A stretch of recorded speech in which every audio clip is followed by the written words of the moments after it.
from Nerdarchy, for nerds, by nerds, and today I got Tabletop Minions in the house, Adam Loper, and you were actually recommended to me by one of our mutual fans, and they're like, hey, you know, Adam is doing this really cool thing. It's an app to bring people together for gaming. You should hit him up. And so we do this thing, you know, Monday through Friday at the same time every day. So I'm like, this is a great opportunity for us to kind of share what you're doing with our fans and get it out there. Absolutely. No, I appreciate it. I'm glad to be here. I've been doing a lot of kind of like interviews and things like that now that we've launched the app. And I've really been glad to be able to talk to a lot of different people and be on a lot of different kind of shows and things like that. And it's just something we want to get out there so people can find it, because we know it's going to help tabletop gamers of all different stripes. Like, I'm predominantly wargaming, but it's also designed for role-playing games, board games, collectible card games, all that different type of tabletop stuff. And you know, that people have been asking this for about this for a while. At least I've heard from our fan base, like, why isn't there a thing like that? And I kind of made the joke in the title about Tinder, like, why isn't there a Tinder for D&D? And to be honest, guys, I'm actually too old. I only vaguely know what Tinder is secondhand. Yeah. If I do figure out what it is, my wife is going to be very upset with me. So it's better if I stay in the dark. Probably so, yeah. Yeah, but you said we were just talking a few minutes ago, and you were saying it's actually more for finding events than it is for finding like a gaming group. Well, I mean, there have been other apps out there that have been designed to be aimed towards like, here's a bunch of gamers who live near you, you should make some friends. And like I was saying, that's not something that gamers are generally great at. I mean, a lot of us are very introverted, or even at least to some degree small introverted. So we decided that it was more important to make an app that would not just say, well, here are some gamers nearby, you should make some friends. Instead, we decided to make an app that said, look, here's some that are events that are going on, and you should check those events out if you're interested. And there will, be people at those events, and then you will meet some people, and then maybe you'll make some friends that way, or whatever, or at least find more people to play with. That being said, we do also have, besides the game events section in the app, there's also a section called Looking for Players, which is kind of like that 3x5 card stuck to the corkboard at the back of the game shop saying, I want to play Settlers of Catan or Magic the Gathering on Tuesday nights, and I've got, work second shift or whatever. And so, give me a call. Here's my number. So we've got sort of something like that too, where in the app, people can message and say, like, we've been using it around here to find people to play with, actually. And even the stores around here, we had an interesting kind of anecdote from one of the stores recently that they said they were looking at the Looking for Players, and there was a bunch of people that were looking for 5th edition D&D games and people to play with. So one of the stores is just like, well, Wednesday night's going to be 5th edition D&D night. And then they reached out to those people in the app and said, hey, look, our local store here, blah, blah. And so now they've got a group that's coming in and playing at the store. Speaking of stores, the app has a store list, a store finder. Currently, we have over 6,000 stores worldwide in the store finder. So you can go pretty much anywhere and find, stores that are around you. The whole benefit of it being a mobile app is that generally the phone knows where you are, so you can kind of very easily kind of find different stores. We had someone just recently reach out to us and say they were traveling for work from, like, I think it was Eastern Tennessee to Missouri. And they said they stopped at 3 stores along the way that they would have never found otherwise, because they could just pull up the app and go, oh, look, there's a right over there. And then, there's a little thing you can click, and it'll take you to your map and show you, and then you can directions and GPS and all that jazz. So it's all linked together, designed to do that. And then as far as gaming groups and clubs, we did just add functionality last month, so that there are now, I think, we just launched that particular portion of the app, the groups and club stuff, but we've got over 400 groups and clubs worldwide who've now added their stuff into the app. And then the groups and clubs can have members and internal messaging and their own events and all that kind of stuff. So yeah, it's got a bunch of features, but it's designed to get people playing games. That's at the end of the day, the full thing. Yeah, and that's really cool. Like I said, that's something that people have been asking for. You guys are doing. It's actually a cool story how you guys actually came about doing this project. Before we get to that, though, the Mighty Hobbs has a question, and I think this one is a good one, because a lot of people are going to wonder this as well, because everyone's always concerned about privacy. Sure. Outside of the company, who has access to the email supplied when signing up? Nobody. So there's no we're not selling the list to anybody. We're not doing any kind of thing like that. People have asked us about not so much the player list. People have reached out to us and said, "Hey, we'd like to get that store list," and that kind of stuff. And we did a lot of work to kind of to cull all that information from the internet, but it's something that we're also keeping. I don't want to say private because you can go onto the website, you can go onto the store list and look it up yourself, but we're not sharing that file with anybody particularly. And we're also not sharing anybody's email with anybody. We don't have any plans to do that. We are, we're working towards monetization in the future, but it's not going to be by selling off like email lists or anything like that. If somebody sends you a message in the app, it's in the app. It's not via email or anything along those lines. We're taking privacy very seriously, which is why currently you can't make an event that doesn't happen at a game store. So the reason for that is because we want to keep people in the public place when they meet for the first time or whatever. We're concerned about having, people come over to somebody else's house and that kind of stuff. So that's why we've been doing that. We will very soon be adding functionality that will allow game clubs and groups to verify non-store locations, because we've had a lot of we've had a lot of clubs and groups reach out to us and say, we don't play at a store, we play at a cafe in the back room, or we play at a church basement or whatever. So they're gonna be able to say, we want to add this spot to our group that's not a store. We'll quickly verify it online, okay it, and then people will be able to have events that are not necessarily in a store. But that's kind of where we're at with privacy. Again, we're real concerned about it, obviously, and we want to make sure that everything is safe. And obviously, like you said, that some people are worried about that, and right now it's in everyone's consciousness. Everyone is very much aware of it with the things going on with Facebook.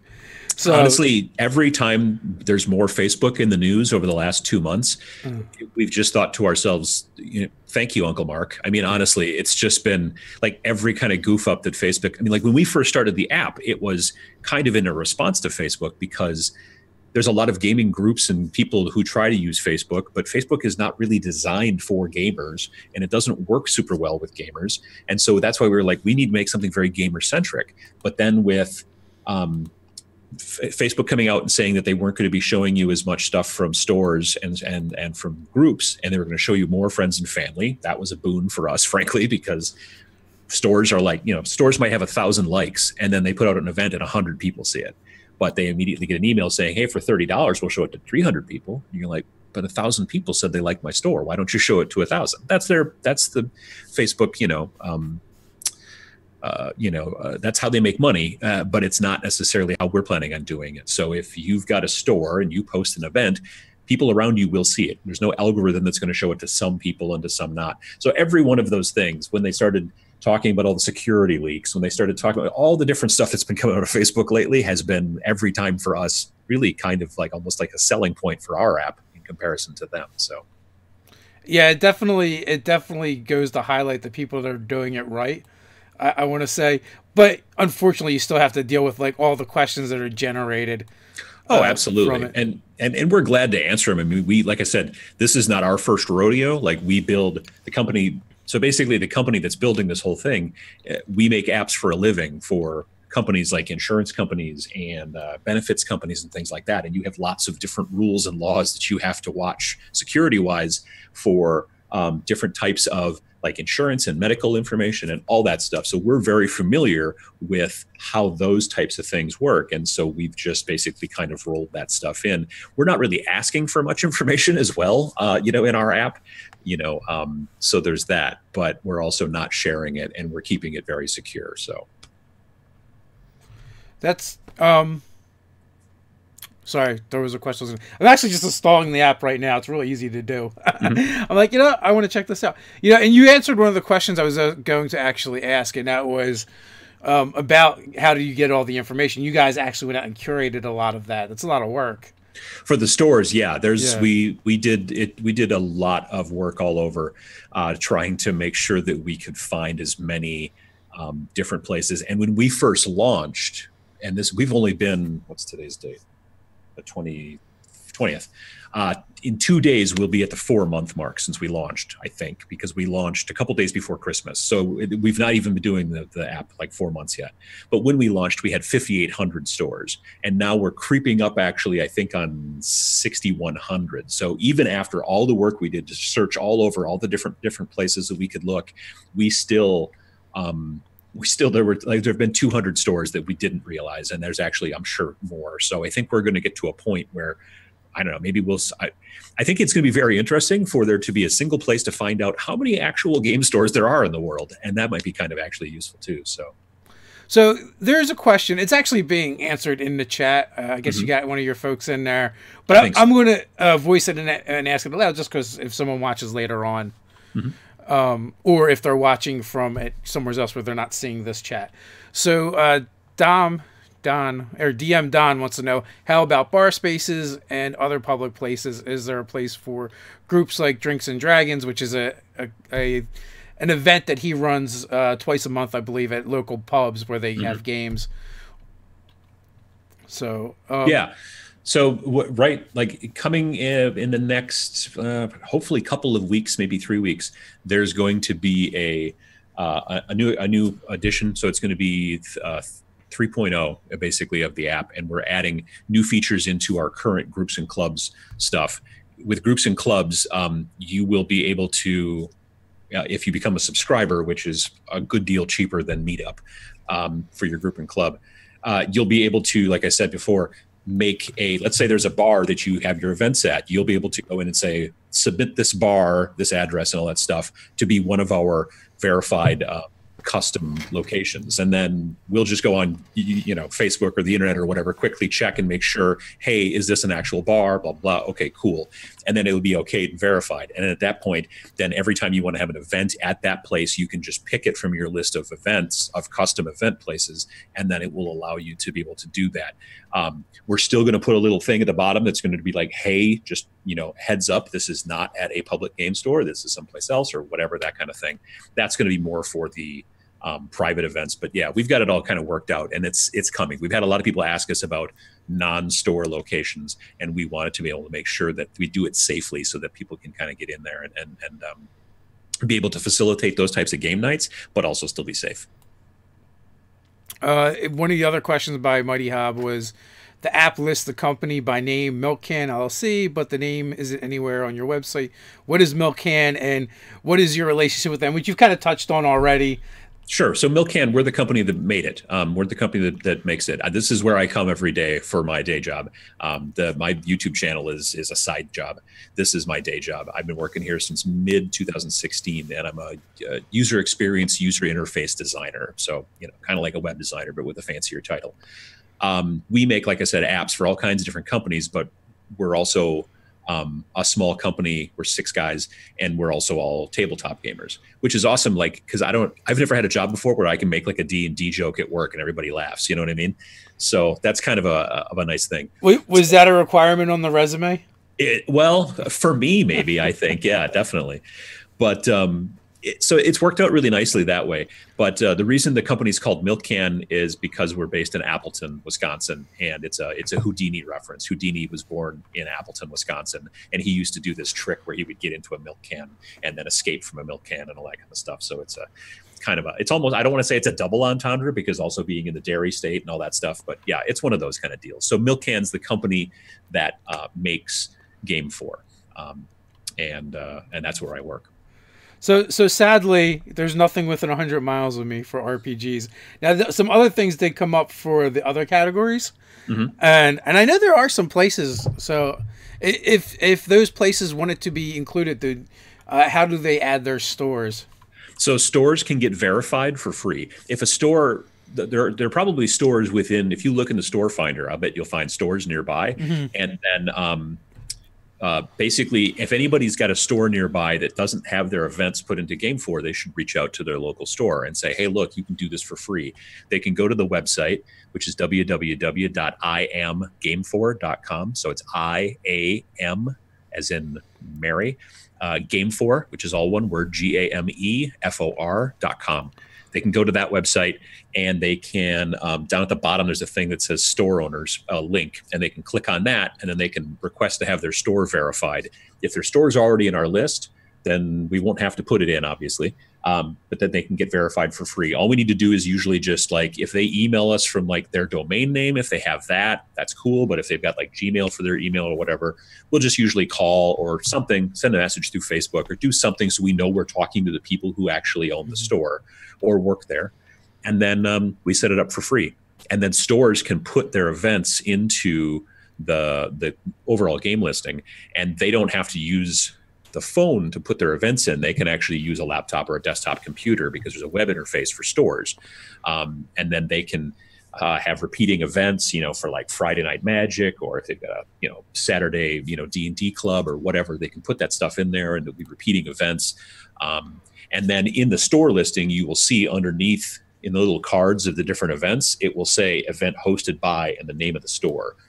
Verified stores get that extra little kind of call out where you see the little thing that says the name of the store right there in the card. But anybody can use the app to post stuff for whatever kind of gaming events they want to do. Oh yeah, that's really cool. I'm gonna have to let these stores know, because they all come up on the store finder. Sure, but they're probably not aware of the app, that because they don't have their events in there, and I know they all run events. Mm-hmm. So we were at the Gamma trade show back in when the heck was that? February, March, whenever that was. And we talked to a lot of stores there. There's 800 different store owners or whatever at the Gamma trade show. So we got really good response there. It's just at this point, because we've just started, it's all a question of just getting more people to know about the app. All the response and all the feedback has been really good. And we've been growing pretty substantially. Like right now we are at just about 9,300 people signed up in the app worldwide. So that's 9,300 right now. But we've been doing it for just about, like I said, less than 4 months. So we're just trying to kind of get more people involved, get more people signed up, more stores into there being verified, and kind of go that direction, because we just want more people to be able to find more games to play, really. Yeah, the app is really clean, too. It looks really good. The interface is easy to use.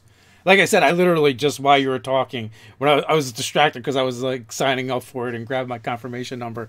Mm-hmm. And, so it was easy enough to do while still, doing the live chat. So yeah, it's for both Android and iOS. It's a pretty small download because we don't have a ton of extra. I don't know. There can be a lot of extra stuff in there. We've kicked around the idea eventually of maybe putting in some video tutorials and things like that, but we're looking at other options for that too. We're looking to add more tutorial information in there, so it's a little bit simpler for people who are new. We've had questions, which we put into the frequently asked questions and things like that. But so far, people have been pretty happy with everything on it. It's just been trying to spread the word, get more people out there, getting their stores involved, getting their clubs and groups involved. But it's been working out nicely. The design and the functionality we've had really good luck with. So Shadowzar, this is about some LFG app, not really about D&D. No, that's not actually true at all. It's actually about bringing gamers together. One of the main features is events, where if places are holding events that people can. But there's also like a section for people. There's a store finder, so there's several different functions. Mm-hmm. And there's also groups and clubs as well. So if you're looking in your local area for groups, and whether it's D&D groups specifically, or whether it's board game clubs, people who play war games like I do generally, or whatever, there's a lot of different options in there. The looking for players thing is really probably one of the best. Like if you said that you didn't see any events within a radius of you, one of the first things we have people do then generally is just go to looking for players and post, hey, I'm looking to play 5th edition D&D, but I also like Settlers of Catan, and I like Puerto Rico, all that kind of stuff. And then people will reach out and say, hey, I was also interested in playing such and such and whatever, and then they kind of go from there. So yeah, it's not a D&D or an RPG app like a an online spell book or a thing for storing your player sheets or anything like that. It's more about getting people together so that they can find more people to play games with. Yeah, and I just like you said, I just went to the the people section, and there's there's like 9-10 people in that section right now, and this is still a really new app as well. So yeah. Like I said, it's not been quite 4 months since we launched. Do you guys plan on hitting the conventions to kind of promote it, or you need to like find a way to actually monetize it first to afford to go to conventions? Well, we were at Gamma. Like I said, we were at the game manufacturers trade show back in I want to say like it was February, I think.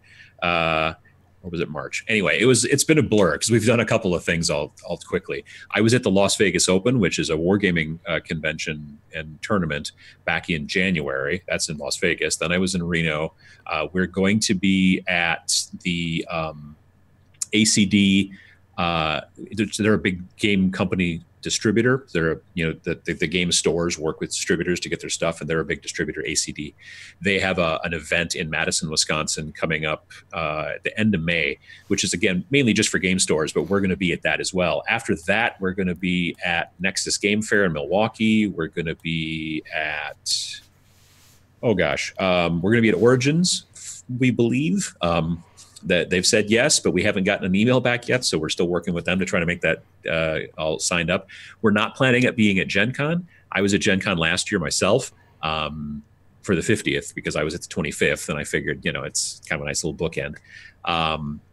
I've been at a bunch of them in between too, but it was just, it's gotten so big, Gen Con, that it's just not something that at least this year, we don't see ourselves going to it. But Origins is a really good convention to go to as well. And it's considerably smaller and also has a kind of a different feel to it. So we're definitely planning on going to Origins. And then, just a bunch of different smaller conventions. We're going to probably visit Gamehole Con, which you mentioned before we started recording. Yeah. That one's also in Madison in November. We're not going to have a booth there. Gamehole Con is really blowing up, and it's actually kind of difficult. We reached out to them a while back about getting a booth, and they were like, "We're already all sold out." So potentially for next year, hopefully we can kind of go there because it's kind of in our backyard. Maybe you guys could do a panel instead. Yeah, that's very good. It would actually be way cheaper to do a panel than it would be to get a booth or something. No, that's probably true. That's a good point. We should reach out to them because Gamehole Con, like I said, I've been hearing about it for years, and every time I'm gonna go, something seems to get in the way. But it's really grown, because this is only the 5th or 6th year, isn't it? I'm not sure. I'm actually kind of new to going to conventions myself. I've been kind of a closet gamer for the past like 20 years, 30 years. However long it's been. Sure. I don't know what this is about, but DM Don has a question for you. Ask him how many RoboCop movies there are. There's just the one. There's just the original one. Luckily, there were never any sequels to RoboCop, and they certainly didn't reboot it. I've talked about that on my channel before, but I appreciate the reference. I figured that's where it was coming from. Sure.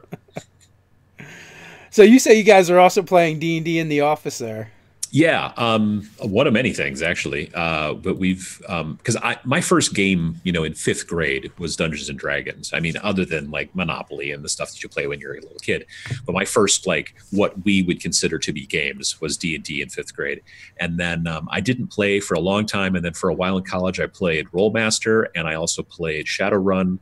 And then I hadn't played D&D in forever. And so when 5th edition came out, I'd heard really good things about how it was definitely better than 4th from what I heard from a lot of people, old school folks.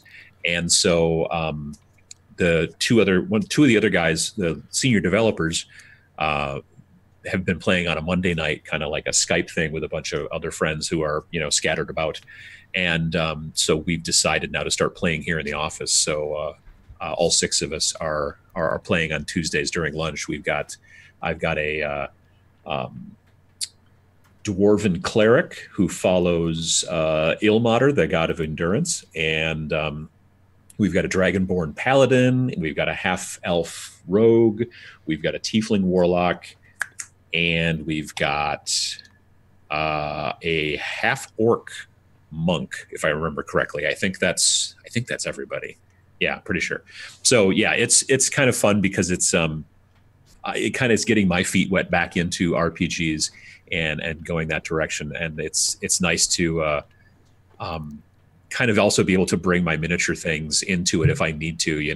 I went to Hero Forge and I made myself a little a dwarven cleric and the whole deal with the shield and the mace and everything. So I got that printed. It's on its way. I'll be looking forward to painting that up and having that as my guy. So yeah, no, it's and the new stuff like D&D Beyond. D&D Beyond has been impressing me because I just use my iPad then, and I don't ever have to have a character sheet. I've just got all the information right there, and it's really kind of nice, actually. Yeah, when I game now, I just game from my phone pretty much. I don't even bring my books. Last time we gamed, I actually forgot to bring my dice because I'm like, I don't need to bring anything, and I was like, oh, so sad, no dice. Yeah. But fortunately, Ted, my partner Ted, usually has tons of dice. Doesn't matter. And the same thing, he loves Hero Forge, and then he's got his kids hooked on it as well. Fortunately, there's no auto buy or anything set up to it to go broke, as his daughter and son just order mini after mini. But they love to just go on there and just make minis up. Yeah, no, it's a neat system. It's cool too because now they've got a new feature where for maybe only $10 you can get the STL file, the 3D printer file, and then if you happen to have a 3D printer that was good enough, honestly, you could then just buy the file and then print it out yourself, which I think is a neat feature. I mean, I have a 3D printer, but I don't trust it to make a 28 millimeter scale, model. It's not good. It's good for terrain and stuff like that, but I don't have a fancy resin printer yet. So, but yeah, it'll be very interesting to see kind of how that works out with the going forward because it's still very expensive for the types of games that I play. You would not want to print out all your guys, but when you're making a single character that is your character in the game and in the campaign, that's not a terrible price. You know what I mean? For one guy. Yeah, to get what you want. Absolutely.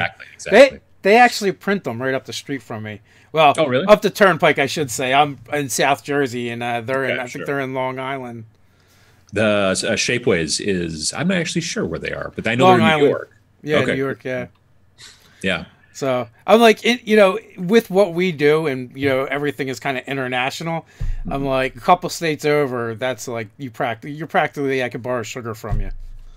Right, exactly. Yeah, no, it is very interesting. And that's one of the reasons that we with the app that we really wanted to make sure that there have been websites out there that, and, people use Facebook for this type of thing all the time. You find a specific game that you want to play, let's say, and you go and you try to do a search on Facebook, and you might find a group that plays it, but maybe they're in a completely different state in the other side of the country, or maybe they're a group that talks about that game, but the people are spread out all over the world. With mobile technology, because location services and that kind of thing are very much baked into mobile technology, that's a great thing because you're going to find people who are actually close to you and not just people who are like, oh yeah, that's a great game, I play that too. Well, great, we should get together and play. Well, I'm in Poland. That's a really far distance, to try to get together and play. So we want to be able to make sure to get people kind of close by and get people playing. Because the thing is, I can't tell you how many stories of people that I've run into and finally started playing games with eventually. And it turns out that we've lived near each other for a very long time and been playing the exact same game, but we're just ships passing in the night and never knew. You go into the shop, they go on different days, just, whatever. And then you finally, by some weird coincidence, bump into each other, start talking. And it turns out you both play X-Wing or you both play whatever, and you never knew. And you're you live 3 blocks away from each other. So this type of thing helps to hopefully kind of get those ships to stop passing in the night so much. It focuses the noise and, kind of helps to bring everyone together. Like you said, you can find a group on Facebook or someplace like that, but they might be all over the place. Now, we do a lot of gaming online, but there really is no substitution for, in-person gaming. I enjoy both experiences, but they're just two completely different experiences. Mm-hmm. I agree. I think that it's, because again, my main thing is I'm mostly a miniatures gamer. That's pretty difficult to do online.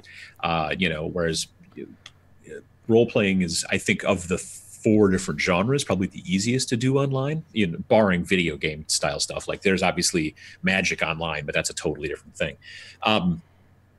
But yeah, I think that being able to find the people near you that you will play with, especially for miniatures gamers specifically, is super important. And the trick is that's very difficult to know. It's almost like there needs to be sometimes maybe if there was a secret handshake, maybe something like that, because there are still people that are also very, how do I want to say it? They don't want to tell people that they're a gamer. Even in this kind of golden age for nerds that we're living in with billion-dollar comic book movies and all that kind of stuff, there are still people who kind of don't necessarily want to like mention that they play with little plastic people, or they, like to play, they have a huge collection of magic cards or anything along those lines. But there are other people out there, and the idea is to be able to use something like GameFor to find them. You mentioned noise too.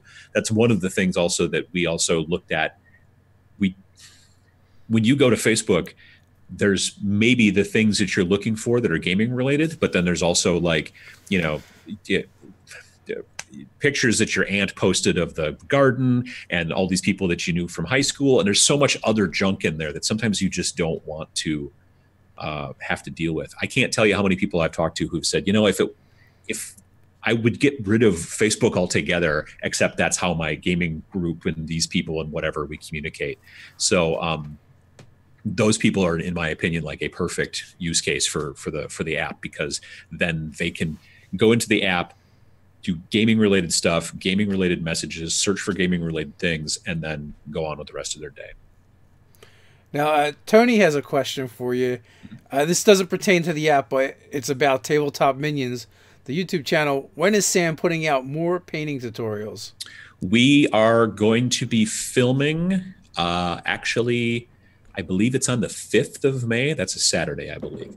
So it's actually coming up in a couple of weeks. We're going to be getting together, filming more episodes. I have just moved into a new studio, and it's not completely all set up and everything yet.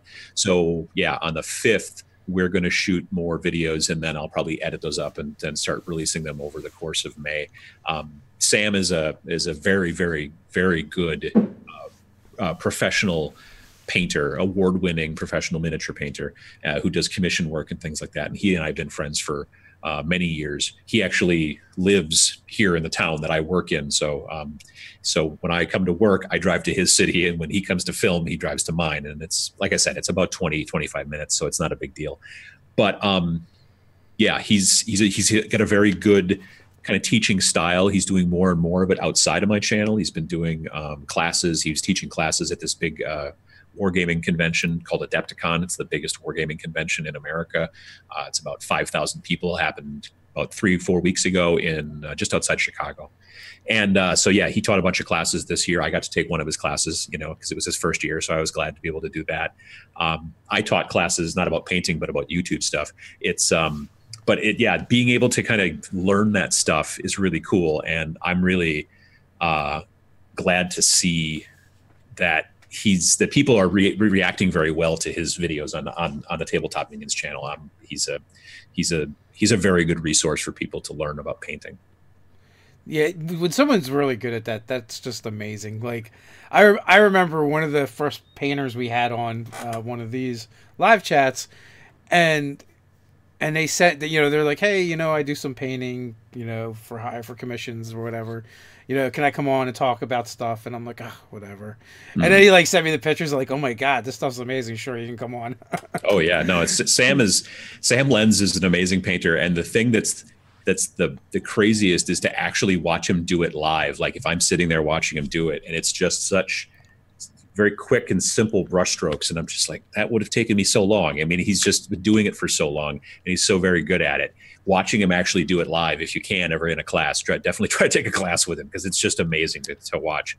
But stay away from any of that stuff. Like, the mini would have no paint on, and all my fingers would be green. Yeah, it's honestly not as difficult, I think, as people think. I mean, to paint to the degree that Sam does, yes, it's very difficult. It takes a long time. But that's one of the things that I do with my channel, is I teach people about how, like that type of stuff, anybody can do it. It's a lot of technique. It's a lot of like learning how to paint chainmail by dry brushing, as opposed to trying to be super good and paint each little link, and there's different little techniques that actually make it quick and simple, and you can get decent stuff. Pretty much anybody can get decent stuff if they just sort of follow those techniques and understand them, but it does seem daunting from the outset. I was so happy when 3rd edition came out with pre-painted plastic minis. You have no idea. Like, that completely revolutionized our table. Yeah, when Wizards made the D&D skirmish game where you had all the plastic pre-painted minis and all that stuff, You know, like the downside with those, unfortunately, was that you'd open up a random box and you'd get like another mind flayer. Yeah. You shouldn't have that many mind flayers, but you just wanted more kobolds. You know what I mean? Like, and you'd get like one kobold every 3 boxes. And so there's a huge like reseller thing on eBay for people who are like, I just want to buy all of your skeletons or all of your orcs. You know what I mean? You can keep all the mind flayers. They've started to, Pathfinder has started to change it up now where you can buy pre-painted just like a box of goblins, which I think was really smart. You know what I mean? Because a lot of DMs are looking just for a bunch of goblins. They don't need all these weird sort of special guys. They just need a bunch of the general sort of, you know, foot troops. Well, we know what the blinds are about anyway. Sure, So yeah, exactly. It's just about wringing more money out of us. Exactly, and that was always the problem. But I still, like, how old is that D&D skirmish game? I still go to my local shop and I still see they're still selling singles, you know, because they know that the DMs are coming in to look for that kind of stuff because it's a great addition to a really fun, you know, dungeon crawl type experience. I might start doing some tutorials myself. It'll be like 3 to 5 minutes of me explaining how to set everything up, and then just like taking a mini and dunking it in a can of paint. Bam! Now we let it dry. There's actually a technique called dipping. Yeah. So you just paint very simple, like, oh, the pants are blue and the shirt is brown, and you do some stuff, and then you take this stuff. You can use stuff called Minwax, you know, that you get at the hardware store, but there's also companies like there's a company called Army Painter that makes basically the same type of stuff. And you just take the model and you literally just dip it in upside down. And then that kind of Minwax, that kind of, you know, varnishy stuff, which has got a kind of a dark color to it, soaks into all the crevices. So it looks like you painted in shadows and all the little, you know, in between the folds and in the detail in the eyes and all that stuff. And it just kind of fills in those spots and then dries and also protects your paint. So it can be a very quick and simple, if you just got like a bunch of things to get done, you can look into dipping. It's not like, you know, it's very messy to some degree, and a lot of people, instead of actually dunking the model, they will actually just take the Minwax stuff and just paint it on the model so they don't get it everywhere. But there's a lot of different techniques like that can help you kind of speed paint through a lot of stuff like that, especially troops that you need a whole bunch of. Yeah, it's definitely a great hobby in and of itself. Mm-hmm. that people really get into. I talk a lot these days about the meditative qualities, I think, of miniature painting and you know, building terrain and maybe, you know, there's a lot of people now that are 3D printing dungeon tiles because they want to do that whole, you know, Dwarven Forge. They want to do the Dwarven Forge thing themselves. And there's plenty of companies out there selling the 3D shapes that you can buy and then 3D print yourself a whole dungeon, but you got to paint it all up and everything. But, you know, painting a dungeon's not super hard. You do some spray, you do some washes and some dry brush and you're kind of done. But all of that time spent in your hobby room or in your basement, like I do, really, I find to be very meditative. Like when I go downstairs and work on models and things like that, and I listen to an audiobook or I listen to podcasts or maybe even have a YouTube thing kind of running in the background or whatever, it's just amazing how much stress can kind of go away by just focusing on this thing and hearing this audio. And I've done a bunch of different videos about the meditative qualities of hobbying. I've talked about using audio while you're hobbying, because the thing is that if you're listening to an audiobook, there are times when you maybe don't want to hobby, because you're just like, I'm not feeling it, but you want to know what happens next in the audiobook. So you go back down into the basement and you keep painting, because it's just as weird to just sit there and listen to an audiobook if you're not doing something, at least in my mind. So there's a bunch of little tricks you can do for motivation. And that's mainly what I talk about in the channel, is talking about how to, you know, like I do tutorials to, you know, and Sam does tutorials and things like that, but it's a lot of basically talking about how to get into the mindset that makes it so that it's easier for you to game and the benefits that you get from that. So I want to dive back into the chat. There's a couple questions I see. John wants to know any plans for GameFor to add a feature for VTT players looking for players. For what kind of? Virtual tabletop. Oh, I see. Virtual tabletop. I don't know about that yet. I mean, maybe at some point down the road. And to be perfectly honest, I guess you could just use the looking for players section for that. But the thing is the looking for players is predominantly just aimed towards the people in your local area. That's how it's kind of, organizing it there. So that wouldn't work as well. But it's a potential thought. We've also had people ask us about LARPing as well, which is not a tabletop thing, but it's also not a video game thing. So it sort of straddles that sort of in between. I could definitely see the LARPing thing. With the VTT thing, it would be kind of redundant in my opinion, because most VTTs have that feature on the virtual tabletop itself. Oh, okay. See, I've messed around. I've looked at videos about VTT stuff from time to time, but I haven't actually tried it yet, so I don't really know a ton. I mean, I know there's Tabletop Simulator, which is more of a three-dimensional thing, but then there's things like Roll20 and stuff like that, which is a kind of a different situation. The senior developers are using something kind of like that for their Monday night game, but I guess I haven't looked into about how much kind of like matchmaking, for lack of a better term, there is, but it would make sense to add that into the features of something like Roll20 or one of those type of VTT situations. For us, I'm not sure, but if it's something that we see like a need, then we could definitely kind of pivot to go towards that direction at some point. Now, the only thing that I would say is, and to me, it seems like a lot of the VTT people, like, they have their preferred virtual tabletop. Sure. But now, if you're someone that doesn't care, and it might be a decent place on the app for you to kind of cross-pollinate between all the virtual tabletops.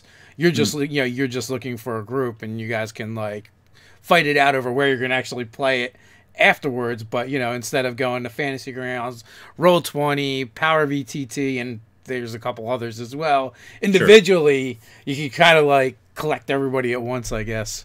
Yeah, potentially, yeah. So also, Mark Bird, question, you mentioned subscriptions. What are the benefits of subscriptions versus just using what is provided for free? So everything that's in the app right now pretty much is going to be free. We're going to be adding subscriptions soon for single users, for groups, and for stores. Right now, for single users, we are targeting, I believe, $12 a year. So that's basically $1 a month.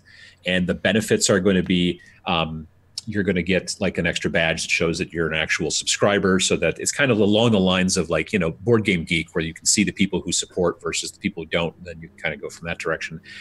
And it helps to support the app, obviously, too. But then we have other features as well, like the people who are subscribers, they will be able to host events that aren't at stores. They will be able to do the thing like I mentioned before, where they have, like, maybe they play or want to run an event at a library, or at I know around here there's a big grocery store chain, and they, not all of them, but many of them have community rooms. So there's a board game club that gets together and plays in the community room. So maybe you want to have an event there or something like that. So that's going to be one of the things. We're still working on the people subscriptions. So we're still trying to kind of catch and figure out what we're going to do and what kind of benefits there are going to be.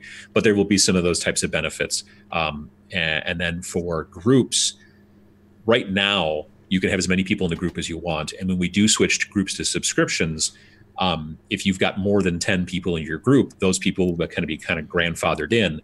But in the future, the group's subscription price will basically allow it so you can have more than 10 people. So if you had less than 10 people in your group, you could do it totally for free. If you want to have more than 10 people, it'll be a cost.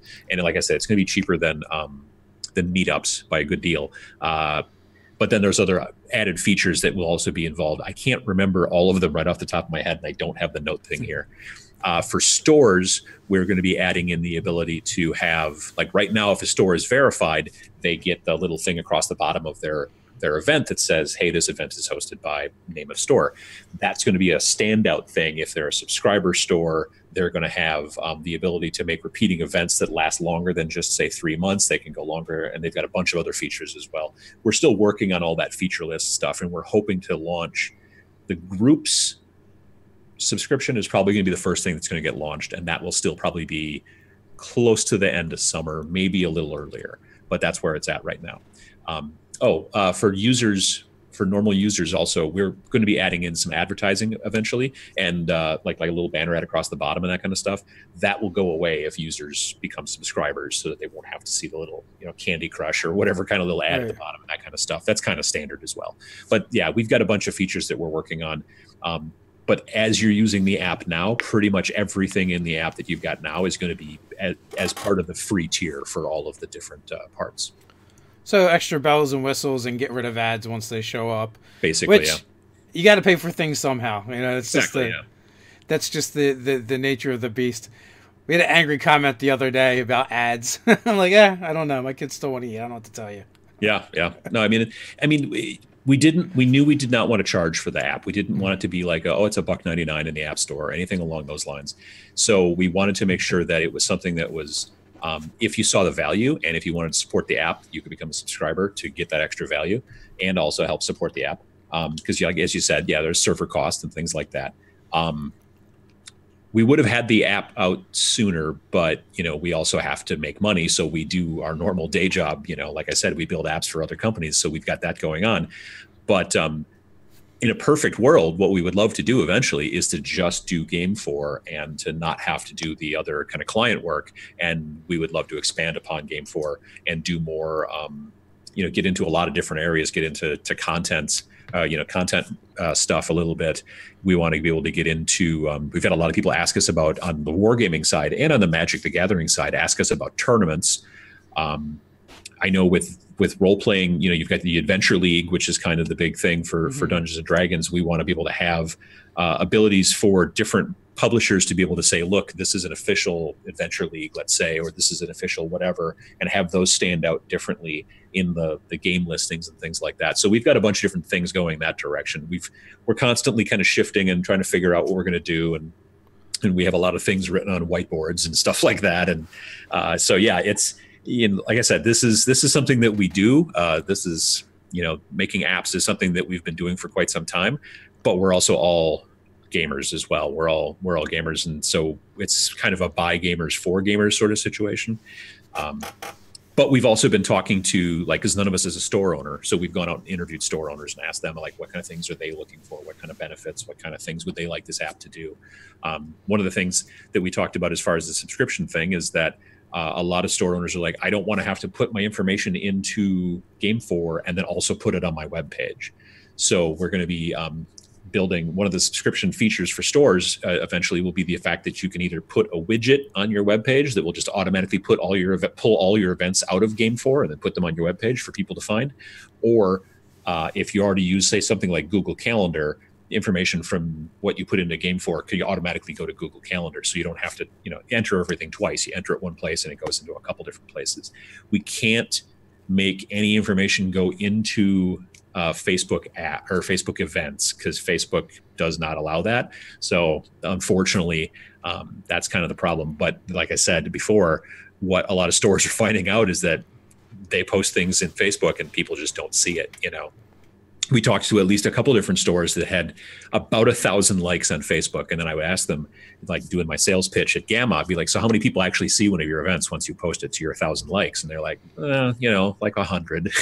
Yeah. So that's kind of a problem. And like I said, then Facebook immediately follows up and says, hey, for $30, we'll show it to 300 people. Yeah. So again, that's Facebook's, monetization scheme, and that's their business. But we're finding a lot of store owners that are telling us, this is something that we're a little bit more interested in because we know that people in our local area will actually see it if they look, as opposed to it only being shown algorithmically to certain people when they certainly look. When they feel like it. Yeah, I mean, we get really good reach on Facebook, but it's not reach per post. It's per chat, per the page. And that's because we just put out and share a lot of content. But yeah, if you wanted one specific thing to get seen a lot, Facebook definitely shoots that down. Even though, however many people say, I want to see this. And they're like, no, pay. But it's their platform. They get to do what they want. That's true. So the Mighty Hobbs has a good question. And have you considered letting users be able to give events thumbs ups when they have good time, as well as seeing a list of events person has set up in the past? The thumbs up, thumbs down thing, we've kicked around some idea of that. Initially we were thinking about having almost like a star rating, for stores to some degree. The issue is that we don't want to become like a Yelp where it's all of a sudden becomes sort of problematic, because there can be problems with that. People can, decide that they don't like some specific game store, and so they're going to do everything they can to try to lower their rating or whatever. So we kind of don't want to be in that game. There's that. But as far as going back and looking at other events, the user can go back and look at events that they've said they were going to go to, or that they've run themselves, or that they watched. I don't know if there's a way yet to go back and look at another user's past events. We have that data. I mean, it's being saved because the user can see it themselves. But I don't know if we're not 100% sure. Like we don't have any kind of like friends list or anything like that in the app right now because, again, we're concerned, with privacy and security. So we don't want people kind of like, we're right now what we're doing is we're basically just saying, here's some events, and there's no friends list. There's no kind of stalking people online or any kind of stuff like that. We're going to start adding some features for friends lists and things like that in the future, but we also have to put in reporting and blocking and all the other kind of things that sort of infrastructure that goes around that. So that was not a launch feature, but it will eventually. We want to have that because what we want people to be able to do is not only to be able to say, hey, we're both on GameFor and we're at this shop together and we want to be friends. So you can maybe just like tap your phones together, or someone scans another person's QR code or whatever to make it quick and easy. We also want people to down the road to be able to say, look, what you should do is sign up for GameFor. And since I'm telling you to sign up for GameFor, scan my code, and then I will get, if I can sign up 5 people in a month for GameFor, then maybe I get some special badge. And then that special badge allows me to maybe get into a drawing for a free game or whatever. We want to have that kind of incentive stuff, which we're actually kind of working on a little bit behind the scenes right now, trying to figure out what we need to do, where it needs to be, and all that kind of stuff. So that stuff is kind of coming, but it's the other features are a little bit more in the front, more primary. So Mark has a question. How do you plan on advertising the stores about your product? I know there are a few gaming stores in my area, but none are listed. I think they could benefit from this. So let them know. Yeah, no, honestly, right now because it's just launched. We're starting out grassroots, and we're talking to people. I've been talking to people obviously on my YouTube channel about it. I've been doing a bunch of things like this, different interviews, podcasts, and that kind of stuff. Also, going to conventions has been a thing too. We are going to start soon. We've got an advertising budget, so we're going to start kind of trying to pick and choose, trying to figure out where the best places to actually advertise are for the people that we're trying to reach. But if the stores in your area are not in our list, at the very least, if you want to email us, and you could just email us at stores@iamgamefor.com, and again, it's IAM gamefor.com, and GameFor is spelled GAMEFOR. And .com is spelled .com. So if you want to just email and just say, hey, look, this store in our local area is not in the list, or these stores or whatever, then we'll just go online real quick and make sure that those are the right stores, and then we'll just add them. We don't even have to talk to the store to add them to the list. Now, if the store wants to be verified, which again is free, that they can do, and then they just need to reach out to us. So you let the store know, hey, you can start putting your events in here, and let them know about the benefits, and they can reach out to us, and we'll sign them up and make them verified for free. And then they can post their own events and get all those benefits as well. Now, I don't know why, but there's also, I guess, the possibility that some of these stores just don't have an online presence. Therefore, they're invisible to you guys. Yeah, there's some of that. Issue. And we've also found stores that have opened because we originally did our big search back at the end of 2017. And so we've come across stores that have opened since then. And they're like, oh, we're not on your list. And you're like, well, you just opened 3 weeks ago. So there's that. But now they're in their list. So. Well, it's definitely, like I said, it's a cool thing. I think that you're going to get a lot of users on there, and it's going to definitely help to build up the community. It's funny in the chat, they're like talking to each other, talking about how close things are, how far things are away. Now it's like that's like a mini game of itself, just like seeing where things are. Yeah, and we've been tracking. We've got a TV in the other office, in the developer's office over there, and we have. Google Analytics up running on it pretty much most of the time. So when people hit the website, then we get a little map and it shows, oh, this person's from Poland. Oh, this person went to the, and that kind of stuff. So we're always kind of looking at that and checking that out, which is fun. But the downside is that doesn't show us like when people are actually using the app. We have other tools for that, but it's not like a cool map that we can put on a TV, you know, and all that kind of stuff. So we eventually, it's on our long list of things for just us, you know. It's the shoemaker's kids never have any shoes. We want to have like a cool, like actual web page that we put up there that has all kinds of extra information and analytics. It's not just Google Analytics, but you know, we've got other features to build before we get to that point. In my mind, I'm just seeing the map from War Games. Oh yeah, totally. Except without all the missiles coming in. We don't want that. I know, it's absolutely missiles. Missiles are the gamers though, so sure, it's not as bad. Fun. KB question, actually more of a statement. Matthew just used the app to help me find places to go, so thank you for all your effort. So just, and some of the things I just like to point out, even though the chat doesn't go away anymore, you know, for people that are maybe watching later and aren't looking at the chat that happened during the thing. Yeah, that's a relatively new feature because I do a show every other Sunday on my channel, a live show. And so, like about less than a month ago, all of a sudden now it's just the chat stays over there now, which is kind of a nice feature. It's good and bad. It's a sword that cuts both ways. Sure. Every once in a while, you get the trolls and cam girls and whatnot that shows up. So it was nice when it went away, in case you missed something. But unfortunately, we luck out. We have some moderators that help us out, so they generally get rid of the trolls for us.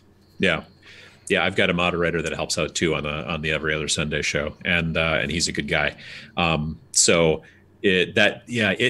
think it's a nice feature. I don't know if there's like a setting, like if you didn't want it to stay around, I don't know if you can turn it off or not. I think it just sort of stays there now. Yeah, they're probably just kind of like copying the Twitch model for that. Yeah. So I don't.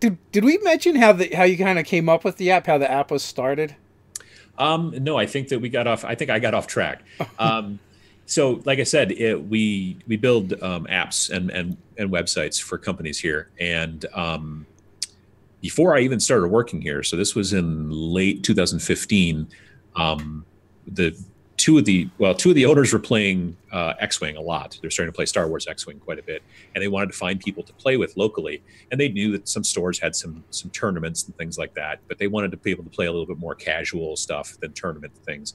So they determined that it was actually kind of difficult to try to find, like people to play with if you weren't like just trying to go to a tournament. Using Facebook was very kludgy to be able to try to find a group of people in just the Wisconsin, like Fox River Valley area to be able to play Star Wars with or X-Wing, So they were basically like, we build apps. There should be an app. And they did a little bit of research and found that there had been some apps, but they hadn't worked out particularly, like I said, because they were a little bit more player focused and a little bit less event focused. And so after doing a bunch of research, they kind of came up with this concept. And then I started working here in, like I said, July of 2016. And I was partially hired because of my YouTube channel and because of, my background in gaming and just the fact that, and my marketing background as well. And the fact that I'm also a designer and all that stuff. So, I started working here, like I said, July 2016, and then we started doing deep dives into more market research and things like that, came up with the actual name, started coming up with the graphics and things like that, worked through 2016 on flows and layouts and stuff. Very end of 2016, just around Christmas, actual programming started, and then programming went all last year, 2017, and we launched just before Christmas 2017. Like I said, we wanted to launch earlier in 2017, but we also had a lot of other client work and normal, day jobbery that we had to take care of. So, which is a good problem to have. You want business, obviously, especially when you're working on your own project on the side. But it did slow things down a bit. So now we're like I said, we're a team of 6.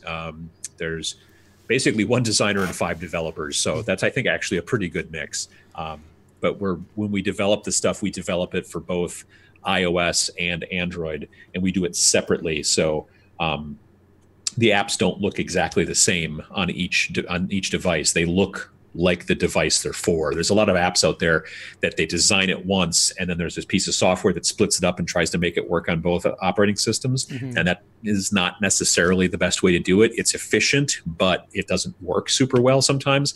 We do everything what's known as natively. So we design it. We've got one small group of people working on the Android version and another small group of people working on the iOS version. And we keep them separate, but we try to keep the features in parity so that when we come up with a new feature for the Android one, we do it for the same time for the iOS one. But they do look and act a bit differently so that they seem more like an Android and seem more like an iOS.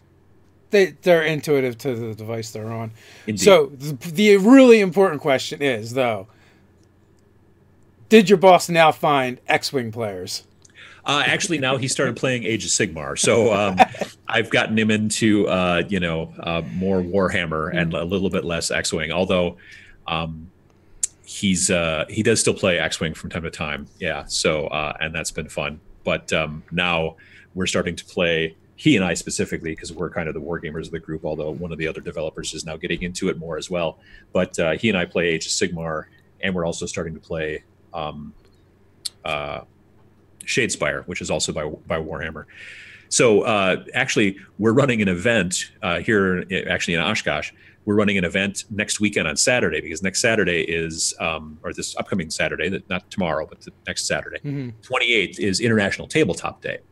So we're actually working with Geek and Sundry so that if you want to run an event on International Tabletop Day, if you pick the 28th as the date of your event, it pops up a little extra thing that says, hey, do you want to make this an International Tabletop Day event? And then if you say yes, then it has like a little standout kind of logo that pops up as you're going through the different events in your area. And so we're working with Ivan von Norman from International Tabletop Day and doing that kind of stuff for Geek and Sundry so that people can see the local International Tabletop Day events in their area. So that was kind of a last minute sort of thing that we worked with them at the beginning of the month, but we turned the functionality really quickly and made it work so that people can kind of see those sort of standout events. And but we're going to be running a little event here, well, not here at the store, at the office, but we're going to be running an event at one of our local stores next Saturday and playing and celebrating International Tabletop Day. So if you look in the app, you might find some International Tabletop Day stuff around you, hopefully.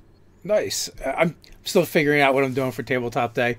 I have some options, but we're coming up on the hour mark. So guys, I want to say, and gals, if you want to support this, just go to your stores and be like, hey, are you guys on this thing yet and using it? And that would probably be like the best way. Yeah, and we've got in our media section on the website, or press kit or something, there's one of the links down towards the bottom. There are PDFs that stores can download if they want to, and then they can print it out and put up a little sign in their store that says, hey, our events are posted on GameFor, and it's got a link and the whole deal and all that kind of stuff. So there's a little bit of that kind of stuff. And like I said, verifying your store, if you're a store owner or an employee at a store, verifying your store is free, and then we take care of that, and then you can post events. And again, like I said, it's a web-based thing for the stores to be able to post their events, so they don't have to try to post them on their phone. It's a little bit easier for stores to be able to post, especially multiple events, because you and I might only run an event once in a while, but stores are running events hopefully quite frequently every week. And like I said, also store owners, if they're verified, they have the ability to run repeating events, so they don't have to put Friday Night Magic in every Friday, that kind of stuff. So yeah, there's a lot of benefits to it, but definitely reach out to your store owners. If you've already downloaded the app and you see the promise, definitely talk to your store owners and get them involved, because the store owners, if they start using it, they're going to start telling the other people who come into their store, hey, if you want to see my events and not have them hidden from you by our friends at Facebook, start using this app, because then you'll see the stuff when it's posted. Have you reached out to like conventions about like getting them added as events? What we're looking to do, and we're kicking this idea around right now. Conventions would totally just be able to list their convention as an event and just say, here's the event for free. What we want to do in the future is we actually want to make a special event type for just conventions, so that when you see the card that says this convention, you click on it and you see the description and the price and all that stuff. And then below that, you actually see the events, all the different events at the convention, and then you can tap on each one of those. So it would be a new type of event within our system, which means we've got to program it. but we're going to look at doing that and then working with conventions, and then that would maybe a paid service that they would be able to do, but then people could see all the events right there. But if if a convention didn't want to go that direction and have that kind of, they could simply just put in like, look, this is the event, and then say, here's the website, and then that could be a benefit too. But yeah, we're definitely looking at working with convention organizers, tournament organizers for all the different types of games that use tournaments, and stuff like that. Those are definitely future plans for us.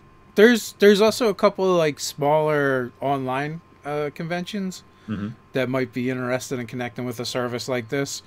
I don't know that they, I know most of them are free, or they do them for charity and stuff like that. So I don't know that they would be able to do like a, brick and mortar convention would be able to do, but yeah.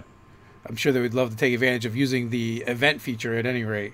Oh yeah, no, absolutely. So, folks, the descriptions are the links are all in the description.